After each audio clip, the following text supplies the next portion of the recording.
ঘৰত বাৰু এনে কোনো ব্যক্তি আছে নেকি যাৰ দৰৱত আপোনালোকৰ প্ৰত্যেক মাহে কিবা টকাও খৰচ হৈ থাকে? যদি আছে তেতিয়াহ'লে আপোনালোকে এই ভিডিঅ'টো সম্পূৰ্ণকৈ চাওক। ইয়াত মই ক'ম আপোনালোকক কেনেকৈ সেই মেডিচিনসমূহ আপোনালোকে কম এটা মূল্যত আপোনালোকে ক্ৰয় কৰিব পাৰে। ভাৰত চৰকাৰে প্ৰধানমন্ত্ৰী ভাৰতীয় জন ঔষধি যোজনাৰ অন্তৰ্গত কেইবাঠাইতো জন ঔষধি কেন্দ্ৰ কিছুমান স্থাপন কৰিছে, য'ত আপোনালোকে সেই ঔষধসমূহ আপোনালোকে কম দামতে কিনিব পাৰে। সেই ঔষধবোৰ হৈছে জেনেৰিক মেডিচিনছ। এতিয়া প্ৰশ্নটো হৈছে জেনেৰিক মেডিচিন কি? এতিয়া কোনো এটা ফাৰ্মাচিউটিকেল কোম্পানীয়ে এটা নতুন মেডিচিন তৈয়াৰ কৰে। সেই মেডিচিনটোৰ কম্পজিশ্যনটো বনাওঁতে তেওঁলোকৰ কিবা বছৰো লাগে, আৰু research and development, clinical trials আৰু এডভাৰটাইজমেণ্টৰ নামত তেওঁলোকৰ কিবা কোটি টকা খৰচ হয়।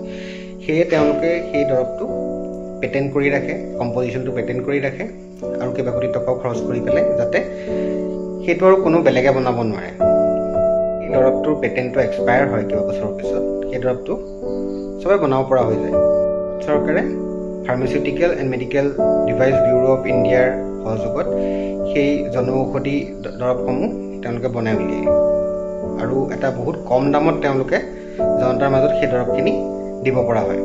ভয় নাখাব, সেই দৰৱসমূহৰো একেদৰে লেবৰেটৰী টেষ্টিং হয়, আৰু সেই দৰৱসমূহ সমানেই ইফেক্টিভ আৰু একেটা কম্পজিশ্যনৰে তেওঁলোকে বনায় আগৰ দৰৱটোৰ সৈতে। অকল নামটো বেলেগ থাকে, তাৰ নামটো বেলেগ থাকে, আৰু আপুনি জন ঔষধিৰ পৰা যদি সেই দৰৱটো কিনে তাত জন ঔষধি বুলি লিখা থাকিব। মই দেখাই দিছোঁ আপোনালোকৰ ওচৰৰ জন ঔষধি কেন্দ্ৰটো আপোনালোকে কেনেকৈ ফোনত বিচাৰিব পাৰিব। গুগলত গৈ জন ঔষধি টাইপ কৰিব, আৰু প্ৰথম অপশ্যনটোত যেতিয়া আপুনি জন ঔষধি দেখিব ক্লিক কৰিব তাতে। লোকেট কেন্দ্ৰত ক্লিক কৰিব,